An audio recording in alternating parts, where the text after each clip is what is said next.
শিক্ষকরা আমাদের গুরুজন এবং অভিভাবক। আমাদের অন্ধকার পথটা তারা আলোর প্রদীপ হিসেবে দান করে দিয়েছে। তাদেরই অবদানে আজকে উকিল, ব্যারিস্টার, ম্যাজিস্ট্রেট, ডাক্তার, ইঞ্জিনিয়ার, সচিব, সরকার প্রধান, তাদেরই অবদানে আজকে তারা ওই জায়গায় বসেছে।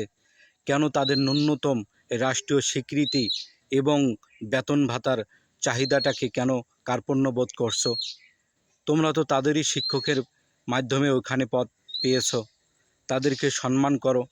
শিক্ষকের অপমানিত মানে পুরা জাতিকে অপমানিত করা, এটাই যেন না হয়। আর শিক্ষকের অবদান সবসময় আমরা। শিক্ষকরা আমাদের গুরুজন এবং অভিভাবক। আমাদের অন্ধকার পথটা তারা আলোর প্রদীপ হিসেবে দান করে দিয়েছে। তাদেরই অবদানে আজকে উকিল, ব্যারিস্টার, ম্যাজিস্ট্রেট, ডাক্তার, ইঞ্জিনিয়ার, সচিব, সরকার প্রধান, তাদেরই অবদানে আজকে তারা ওই জায়গায় বসেছে। কেন তাদের ন্যূনতম রাষ্ট্রীয় স্বীকৃতি এবং বেতন ভাতার চাহিদাটাকে কেন কার্পণ্য বোধ করছো?